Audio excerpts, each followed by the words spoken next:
everyone. Welcome back to the ZML podcast. I'm Logan.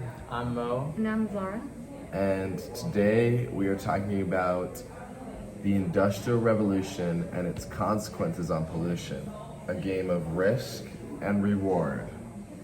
So, Mo, what would you define as the Industrial Revolution? That's a good question. So for me, the Industrial Revolution was something that basically changed the whole world and how it works. It introduced many things that were used to this day. And before the Industrial Revolution, there weren't that many machines in our systems. But when it was introduced, the economy turned more into like an industrial or like a mechanical one, right? Hence the name. Right. Yeah. So the first Industrial Revolution started mainly in Britain, where they had a lot of machineries, manufacturers, and skilled workers. And as time went by, the Industrial Revolution spread internationally to European countries, and all the way to Asian countries like China and India. Well, adding examples to what Mo said, one example would be the flying shuttle built by John Kay in 1732. It was made to keep up the demand for cotton yarn. Another prime example of progress being built during this prime period was the new changes and improvements being built on steam-powered machinery. The industrialization also led to many people finding jobs to work in. So with many people flocking to the same jobs in the factories, there was more poor wages, and which caused riots and strikes to happen. That's good. I do like all the examples, but I think we can all agree that the Industrial Revolution was in time and history marked by swift and dramatic change in technology. Much earlier than the 18th century, the technological revolution and the feeling of constant change, like you said before, have persisted to this day, with all of our modern technologies growing and making new ones every day. Right. The Industrial Revolution's fusion of technology and industry was perhaps its most distinctive feature. Practically every area of human activity that exists now has been shaped along the industrial lines by significant inventions and developments. It's just shaped us as a society today. This is how we live. This is how we have been driving and evolving. Exactly. And several new industries have been created because of that. Exactly. And although that may be good, we also need to talk about why the Industrial Revolution is harmful, as that's our whole topic here. So, Logan, why don't you tell us why it's harmful? So, the Industrial Revolution is mainly seen in a positive light, like we just discussed. There is a dim light at the end of this tunnel. The current processes of the Industrial Revolution have a detrimental effect on the environment, producing climate change, natural resource depletion, pollution of air, water, and species extinction. These processes endanger both the global and social economic well-being of our society. Most of the new practices and technology are unsustainable and need to be reviewed. The longer we allow this unstable industrial development practices to continue, the less chance future generations will have at achieving a healthy, prosperous, and sustainable way of life. I really do agree with that. And as an example over here that I talked about was the coal factories in Britain. Back at the time, they used to release a thing called soot, which was like a dark flaky thing that, just emitted from the burning of coal. And this resulted in a lot worse air quality back then. And this also affected not just humans, but many animals. Like, for example, the moths in London. They usually would camouflage into the birch trees, which were white, right? But because of the soot, the trees turned darker and darker day by day. And as a result of that, the moths also would turn darker and darker day by day, which shows how pollution has not only affected humans, but animals too. I have one question. Do you think that the way these moths have adapted to, you could say, unbiological, like it's not natural? Right. Do you think humans will eventually adapt to those unnatural plastics and other things, just like the moths did? I think we already have. That's the thing. I think we've already adapted to it, but we may have not realized that already. Zara, what do you think? To answer that question, I think I agree with him because like we've already been adapting our whole lives, even like by small little changes, you know. Right. Um, like you guys both mentioned about the effects on animals, one of the things I want to talk about is like the health risks towards them, most notably the respiratory diseases. The pollution has also like spread to waterways and rivers, polluting them with oils and factory debris. And so these diseases weren't mentioned were also caused by these specific spills, which also spread it to the ocean. Right. So, what the reasons why the revolution is harmful? Let's focus on the effects. Cesar, go ahead.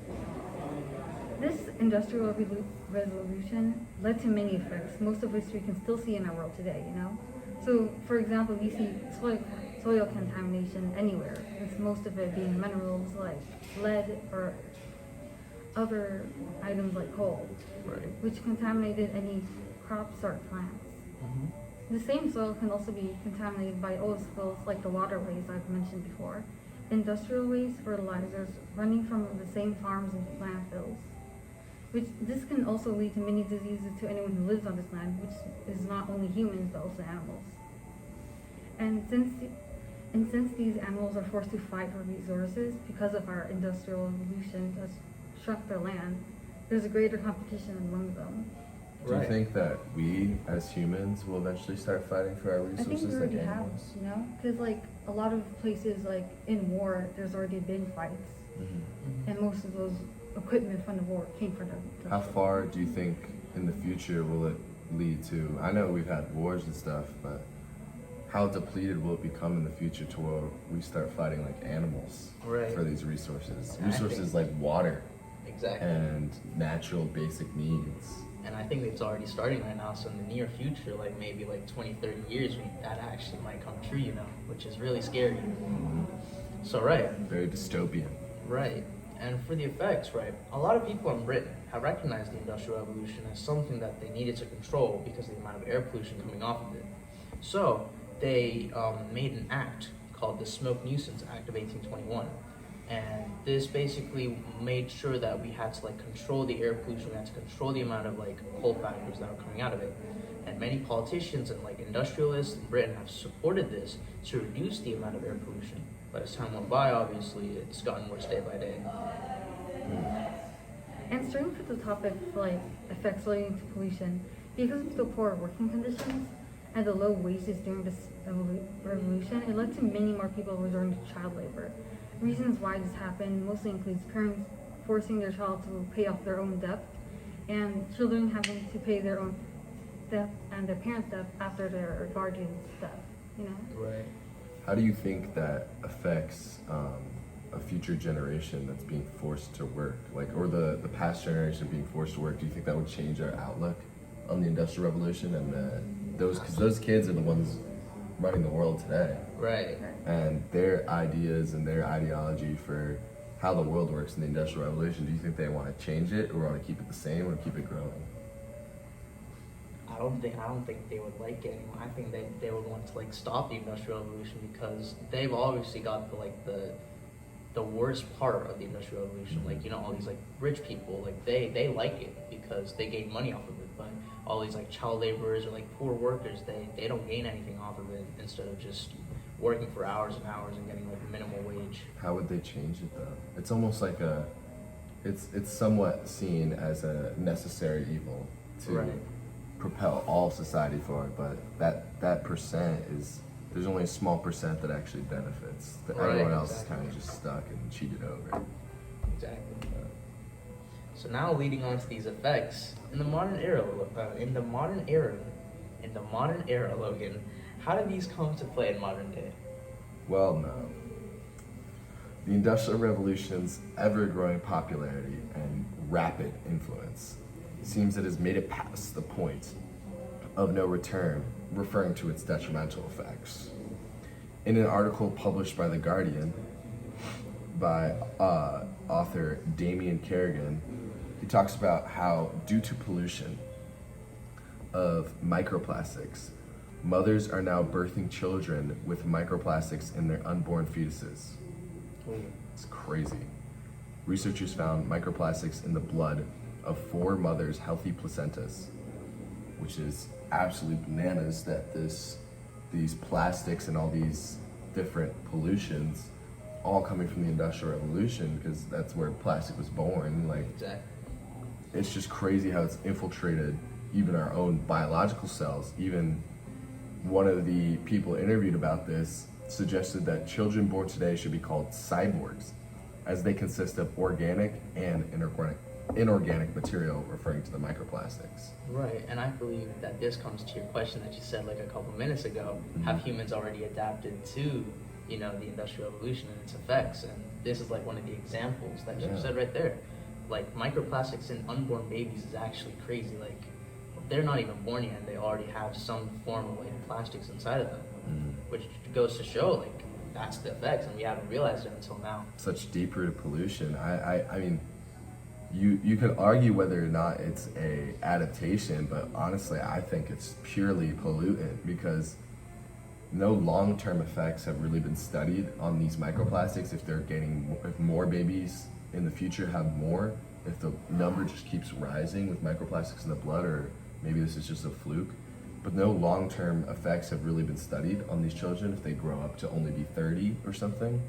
Right. But it's predicted to have an extremely detrimental effect on the child's immune system, especially in their early years of development, which is, I don't even want to imagine that. Right. At what point does convenience become constricting? Is it worth killing the same life we were trying to save in the first place? And how far would we go to continue our way of life if it's killing us faster and faster?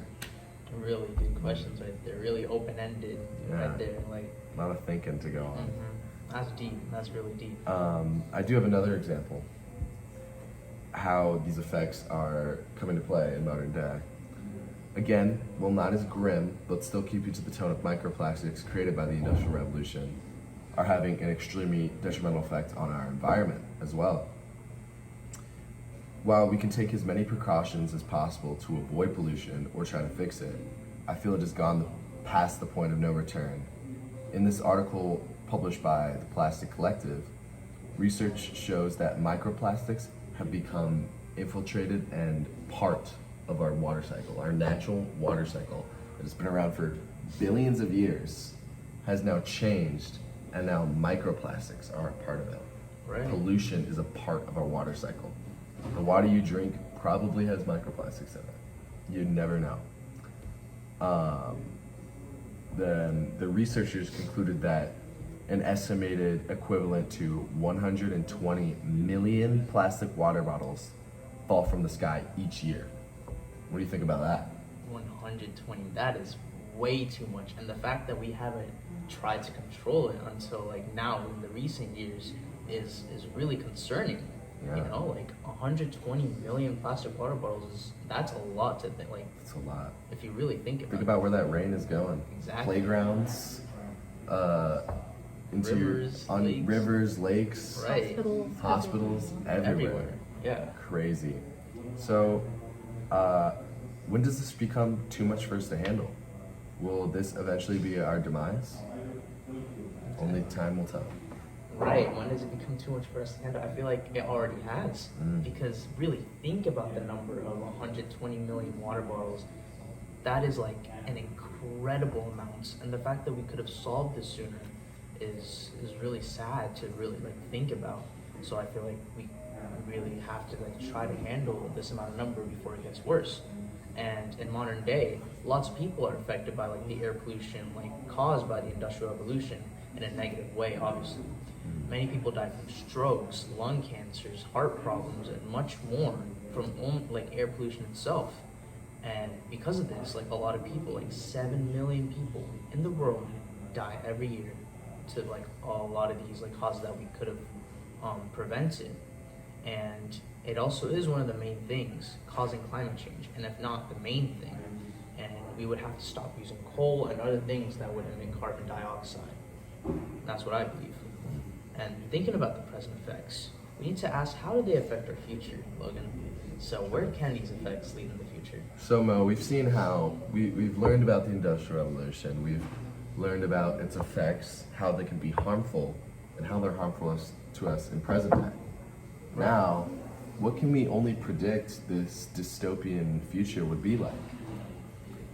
So, while this source can be seen as somewhat unethical, Ted Kaczynski's The Anti-Tech Revolution provides a point of view with an interesting insight into how the Industrial Revolution and its consequences have been a disaster for the human race. He goes on to mention how technology's advancement will eventually destroy itself and us in the process. So, I pose a couple questions. Should we resort back to how times were before? Is it more beneficial to stay blissful or evolve at a rapid pace that will eventually kill us? The Industrial Revolution was without a doubt an extremely beneficial part of our society and progressing our goals as humans forward. But is it time to change those goals as a result? Yeah, those are really good questions to think about, you know, at home and everything. Like, I feel like we have to change the goals now at this point because it's really not worth it, you know? So I feel like because of what's going on right now, I feel like we have to like limit ourselves as to what we're doing because we're going in a path where like the world could actually be destroyed and we might actually have to like wear a gas mask, like how I talked about over here. Many bad things could happen to us like in the near future if we like don't stop using coal and other stuff that emits gases and that causes air pollution in total. And it could harm your quality of life, like literally harm your quality of life and increase the amount of diseases that you can get. And a lot of people are expecting that air pollution could actually be like a global civil rights crisis. And as I said, we could be giving gas masks to like babies because a lot of disease and heart and lung problems come from air pollution. So in order to prevent that, for babies at least, they would have to give like these gas masks. And as a result of this, in India, there was a protest to like decrease air pollution. So people are already like revolting against using a lot of this, you know, like to just use coal factories and like mines and whatever. So what do you think, Zara? Like everything you said has been true and everything. Like many more countries like India have been struggling with protests, like in China and other places. But most of their protests aren't even getting heard because of the government. Yeah, that's really like something to think about. Yeah, I mean, I think today has been a great insight into the Industrial Revolution and its consequences on pollution. This is the ZML podcast. I was Logan. I was Mo. And I was Zara. All right, we will see you guys in the next episode. Thank you.